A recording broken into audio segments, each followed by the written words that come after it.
So today's episode is a bottle lightning 2-for-1. 2 chart-dominating tracks whose artists disappeared into thin air shortly after. But check this out. It was the same singer. 2 completely different bands. This guy was a one-hit wonder twice for separate groups. Now, the first was a Guinness World Record #1 hit, and the second was a runner-up the very next year. But you know what? It gets even more unbelievable. That's because band #1 had been broken up for years when their song finally hit #1. It's a lot to unravel. Really cool story. We're bringing you this rare tale of 2 bands, 1 singer, and 2 one-hit wonders. It's coming up next on Professor of Rock. Hey music junkies, Professor of Rock, always here to celebrate the greatest artists and the greatest songs of all time. You know, if you've ever tried to get away with a BS word that doesn't exist in Scrabble when you're playing your family or friends, you're going to dig this channel. Nostalgia all the time. Make sure that you subscribe below right now. It's your daily time machine. We also have a Patreon that supports our interview efforts, and you get more insider content. Plus, for Christmas presents, we have our merch right below our Vintage Years collection. You can check that out. So it's high time for another edition of our series Bottle Lightning, where we celebrate a song or an album that was king for a day or for many days. You know, here we honor artists and bands that rocketed up the chart, but for reasons unknown, they disappeared after that. A lot of people call them one-hit wonders. We like to celebrate them as lightning in a bottle. Today we're giving you a Bottle Lightning double dose with 2 songs that ruled the charts, a #1 and a #2 hit. Now the catch is that even though they're from 2 different bands, they're actually both sung by the same lead singer. Let's see if you can get it.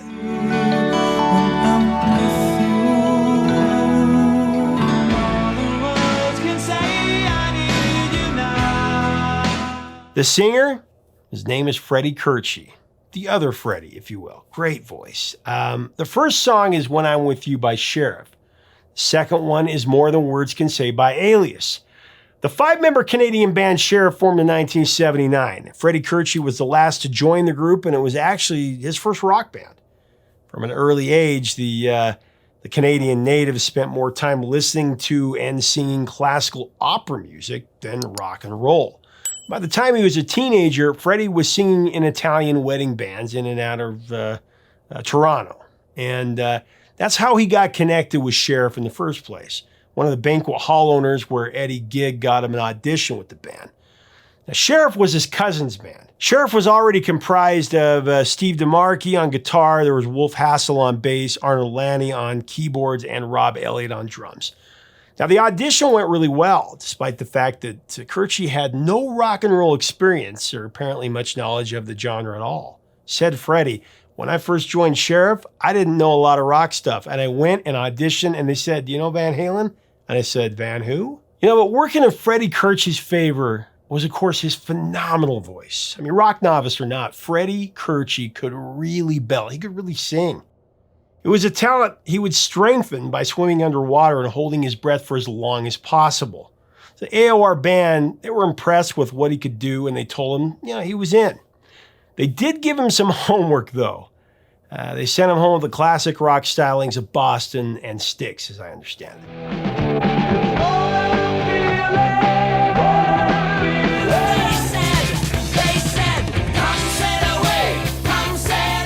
Sheriff became quite popular in the club circuit in Ontario, and they attracted the attention of Capitol Records Canada after sending a cassette to A&R director named Dean Cameron.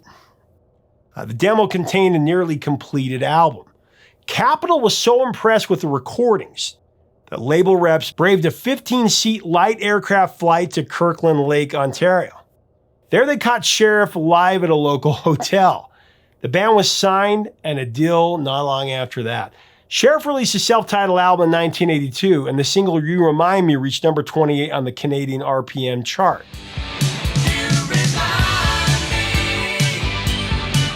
But it was their power ballad, When I'm With You, that made the most noise. It climbed to number 8 north of the border. When I'm With You was the softest offering on the Sheriff album. Maybe it's the way you touch me. It was written by keyboardist Arnold Lanni as a Valentine's gift for his girlfriend. I guess he was too broke to buy her an actual present at that time. It worked out pretty well for him because she loved the song, and apparently they got married about 2 years later. Sheriff, however, hadn't planned to put this song on the album at all. But when their producer, Stacey Hayden, asked near the end of the sessions, if the guys had anything else left to put on or to bring for him to hear, Lanny mentioned that they had another song, but he said, it's kind of wimpy. Love is what I feel. Wimpy or not, Hayden liked it, and he insisted that they put it on the record.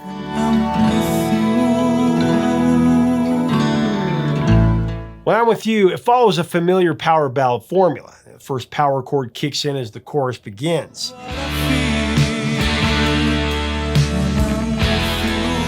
Then Curci's voice jumps up a couple of notches, wailing the word baby in dramatic fashion.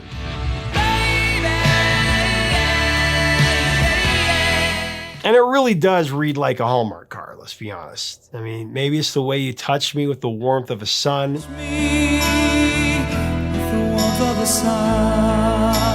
Maybe it's the way you smile. I come all undone.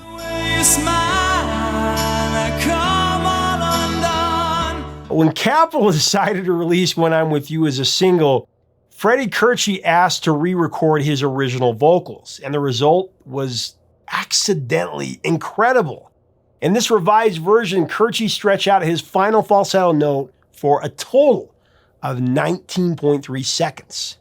Apparently, producer Stacey Hayden was supposed to fade Curci out, but I guess he never did. So to be funny, Curci just kept holding the note.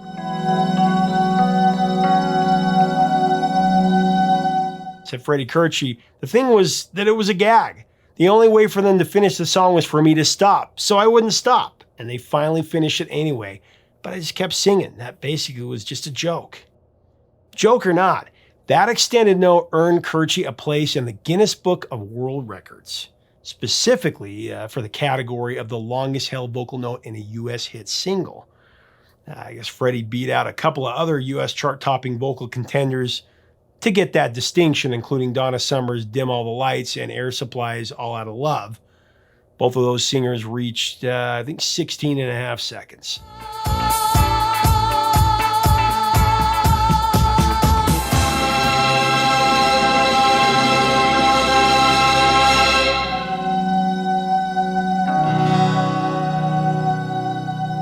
Now, unfortunately for Sheriff, Curci's note lasted almost as long as their career after they released the record.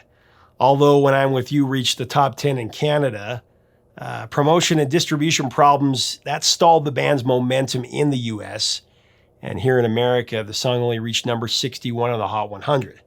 And reports of fans not being able to buy the records in stores, that hampered Sheriff's American tour altogether.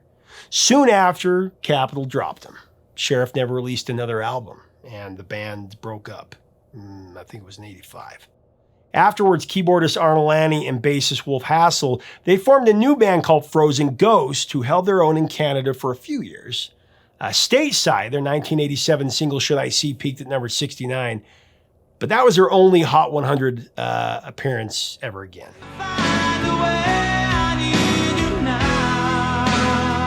You know what? Curci and DeMarchi had a reformation of their own. And without a label, they decided they were going to need a studio. So they got day jobs as couriers. They went to the bank and they got a loan, and they built a recording studio in Steve's basement. For 4 years, from 1985 to 1989, Freddie and Steve spent their days delivering packages in Toronto and working on their music at night. Very dedicated. As Steve would recall, he said, we did a lot of riding on the road, delivering packages. We'd pull over, phone our answering machines, and sing. And we wouldn't forget and race home, pick up the guitar, and just take it from there. Their efforts produced enough material for a new album under a new band name. It was called Alias. However, just as they were finishing their record, they were hit with an unexpected blast from the past. When I'm With You, it made an improbable comeback, garnering massive airplay across the US and making strides up the charts. It was an uncommon phenomenon. This kind of sort of happened a lot, well, at least a few times in the 80s. Rogue DJs would reintroduce a long-forgotten song that was a personal favorite. And sometimes it would just take off. Exhibit A. Into the Night by Benny Mardones. We've actually interviewed Benny about this. How did you It initially charted at number 11 on the Hot 100 in 1980, and then in 1989, the song was re-released after a where they now feature on an Arizona radio station.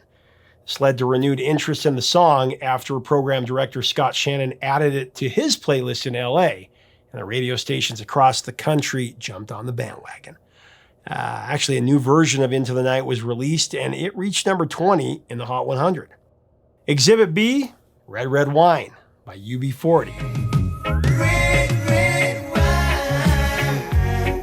Well, it happened again with Sheriff's When I'm With You. As Freddie tells it, there was a DJ in Las Vegas named Jay Taylor who loved the song. Jay had been playing it off and on through the years, but then in 1988, the telephone line started blowing up over the song. It went to number 1 in Vegas for like 6 or 7 weeks.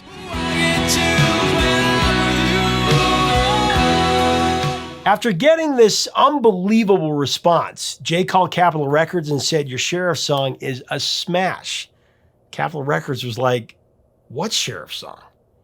Taylor explained, what was happening, and the label begrudgingly re-released the record. Other stations around the country also got wind of what was happening. They added the song to their playlists, and the rest is history.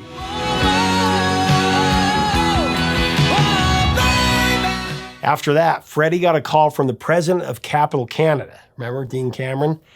He said, "Freddie, how are you? Do you realize that you're going to have a number 1 record?" Now, perplexed, Freddie replied, "Our record isn't out yet. It's still hard at work with Steve on the Alias debut." Freddie thought that Dean was talking about his new band Alias. No, the Sheriff song, When I'm With You. Then Dean brought Freddie up to speed. Now, by February 4th, 1989, the 7-year-old song had gone all the way to number 1 on the Hot 100. It was actually 60 spots better than its original run. But this time, there was no band, there was no music video, there were no concerts, nothing to back this thing up. This would have been the perfect moment for a Sheriff reunion. Freddie and Steve were receiving endless calls from managers across Canada wanting to know if they were putting the band back together and if they were going to go on tour to support the song. I think reporters even tracked them down for interviews while they were out delivering their packages. But you know what? The Frozen Ghost half of the band, they didn't want to reunite to promote the song. Curci and DeMarchi, they were all for it, even though they were an Alias. They even considered the name Sheriff too. But it never happened. Said Freddie, Capitol wanted the band to reform, and it made sense. They wanted to make a video, but when they saw that there wasn't going to be any cooperation, Steve and I just effectively moved on.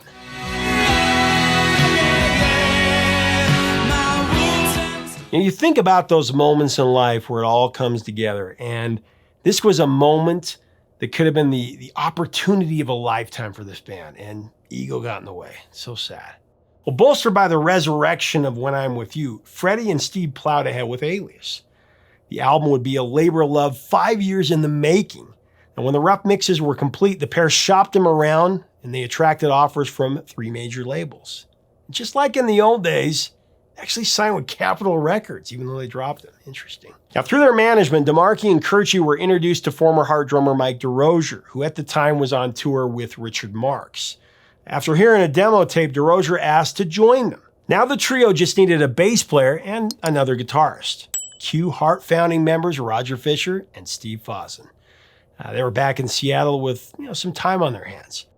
The 3 former Heart members, now they didn't have a hand in writing the music for Alias's debut, but when they filled in the gaps, they gave the band something of a supergroup feel, or at least that's how they were promoted.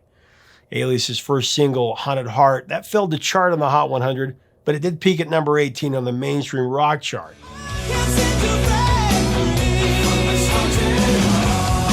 Their second single, that would put them on the map. The 1990 hit, More Than Words Can Say. That entered the Hot 100 at number 84, and it reached the top 10 about 4 weeks later, on November 24th, 1990. I need you now.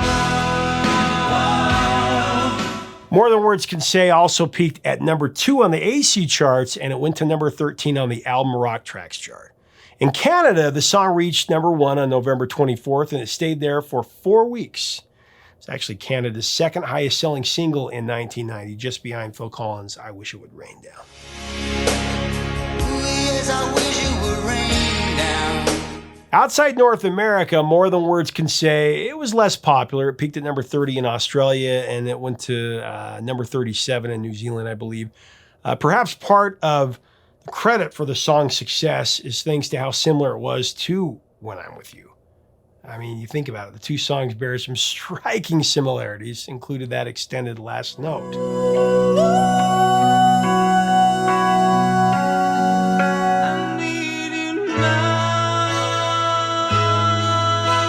Now, one interesting aside, although the actual title of the song is More Than Words Can Say, a lot of people thought it was called I Need You Now. More than likely, that's because the phrase I need you now is the most prominent and repeated part of the chorus. It's what people remember. Really, the line More Than Words Can Say almost seems like an afterthought in comparison.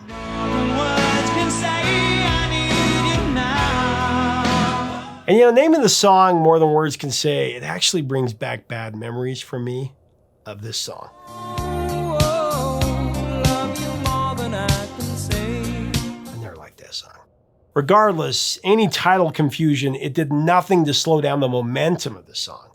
Alias also released a third single in the US. It was called Waiting for Love, and that one peaked at number 4 in Canada. It actually went to number 13 here in the Hot 100, so technically Alias wasn't a one-hit wonder. But in Ball of Lightning context, I mean, does anyone remember that second hit? It's tough to follow up a smash hit like that, for sure.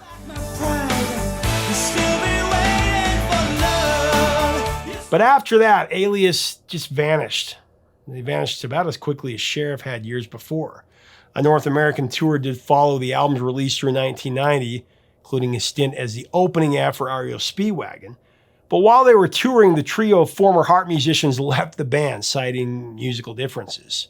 In 1991, the remaining members of Alias released a song called Perfect World on the Don't Tell Mom the Babysitter's Dead soundtrack. That's a blast from the past.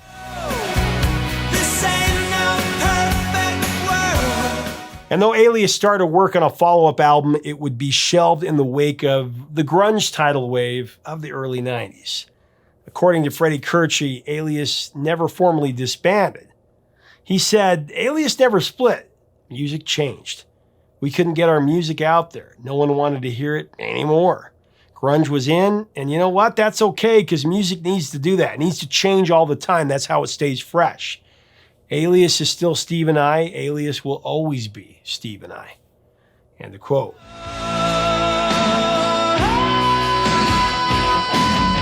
In 1994, Freddy Curci released his first solo album, Dreamer's Road.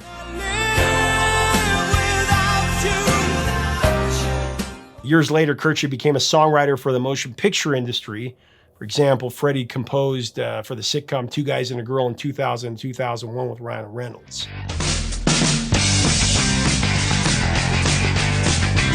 In 2007, his songs were also featured in multiple episodes of Army Wives.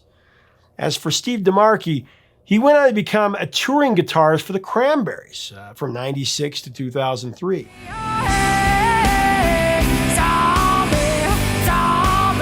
Between 2005 and 2007, Dolores O'Riordan, the voice of the Cranberries, and DeMarchi recorded O'Riordan's first solo record titled Are You Listening?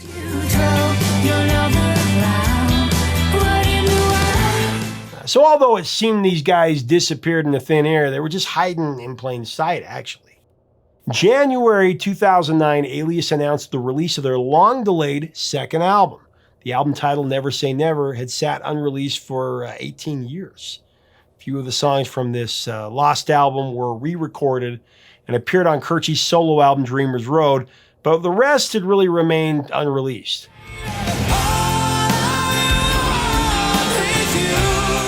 And although the Heart Trio did not return, in 2014, former Sheriff Frozen Ghost bassist Wolf Hassel joined Alias.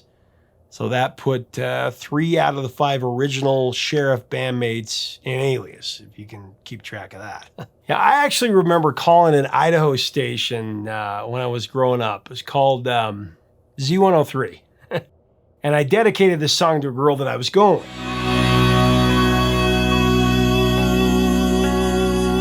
Remember, my dad always asked me, so where are you going? We were going together for about 6 days. The night after I dedicated this song to her, she broke up with me. with a short note that she slipped into my locker that just said, "You're dumped." Guess she didn't like the song.